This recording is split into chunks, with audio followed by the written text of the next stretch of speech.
కొత్త పెన్షన్స్ అనేవి మేము అంటే ఎగ్జిస్టింగ్ పెన్షన్స్ లో 3 లక్షల పెన్షన్స్ డిస్క్వాలిఫై ఉన్నాయి అధ్యక్ష. అలాగే కొత్త పెన్షన్స్ కూడా 2.5 lakhs కొత్త పెన్షన్స్ ఉన్నాయి అధ్యక్ష. దానికి మేము కార్యాచరణ చేస్తున్నాము. దానికి పూర్తి స్థాయిలో మాకు గౌరవ ముఖ్యమంత్రి వాళ్ళు ఆదేశాల మేరకు ఎలిజిబిలిటీ ఉన్న ప్రతి ఒక్కరిని కూడా కవర్ చేసే పరిస్థితి మేము కల్పిస్తున్నాం అధ్యక్ష. ఈ 8 లక్షల డిజేబిలిటీ పెన్షన్స్ ఉన్నాయి అధ్యక్ష.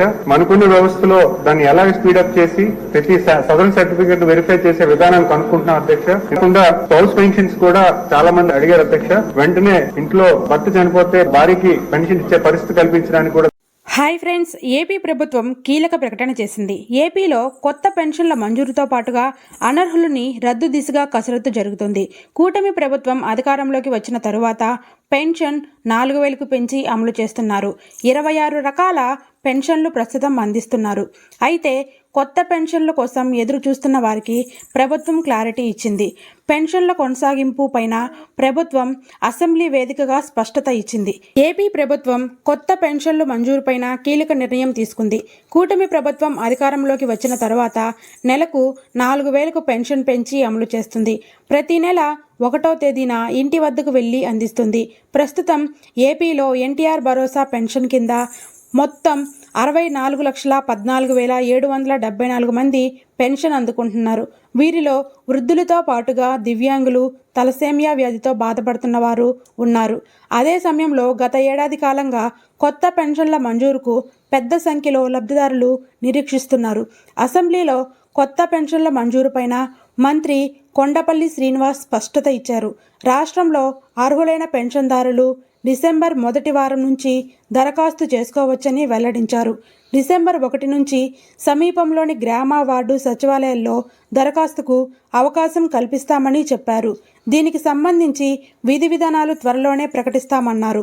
అదేవిధంగా రాష్ట్రంలో దాదాపు 3 లక్షల వరకు అర్హత లేని వారు పెన్షన్ తీసుకుంటున్నట్లు అధికారులు గుర్తించినట్లు తెలుస్తుంది. దివ్యాంగుల పెన్షన్ల మంజూరులో అర్హత లేని వారికి లబ్ధి అందుతున్నట్లు గుర్తించారు. వీరి వివరాలను ప్రభుత్వానికి సమర్పించారు. రాష్ట్రంలో కొత్త పెన్షన్ల కోసం దాదాపు 2 లక్షల మంది వేచి చూస్తున్నట్లు తెలుస్తుంది. అయితే గత ఏడాది కాలంగా కొత్త పెన్షన్లు మంజూరు చేయలేదు. కొత్త పెన్షన్ల కోసం దరఖాస్తులు స్వీకరించి డిసెంబర్ నెలాఖరులోగా పరిశీలన పూర్తి చేయాలని ప్రభుత్వం భావిస్తుంది.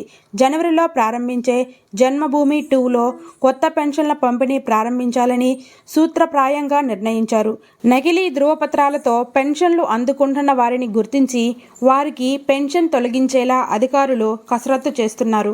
ఇక పెన్షన్లు 2 నెలల వరకు తీసుకొని వారికి 3వ నెలలో మొత్తం కలిపి ఇవ్వాలని ప్రభుత్వం నిర్ణయించినట్లు మనకైతే తెలుస్తుంది. ఈ కొత్త పెన్షన్ల కోసం ఎవరైనా దరఖాస్తు చేసుకోవాలనుకుంటే డిసెంబర్ 1వ వారంలో మీకైతే పెన్షన్లు అప్లై చేసుకోవడానికి ఒక మంచి అవకాశం కల్పించింది రాష్ట్ర ప్రభుత్వం. ఈరోజు చంద్రబాబు నాయుడు గారు క్యాబినెట్ మీటింగ్లో వెల్లడించిన విషయం ఈరోజైతే మీకు నేను వీడియో చేయడం జరిగింది. చూశారు కదా ఫ్రెండ్స్, ఇది ఇవాల్టి మన వీడియో. ఈ వీడియో కనుక మీకు నచ్చినట్లయితే ప్లీజ్ లైక్ చేయండి, షేర్ చేయండి. అలాగే ఇలాంటి మరిన్ని ఇంట్రెస్టింగ్ ఇన్ఫర్మేషన్ కోసం మన ఛానల్ అయితే సబ్స్క్రైబ్ చేసుకోండి. ఈ వీడియో పట్ల ఎలాంటి డౌట్స్ ఉన్నా కామెంట్ సెక్షన్లో కామెంట్ చేయండి. Thank you for watching friends.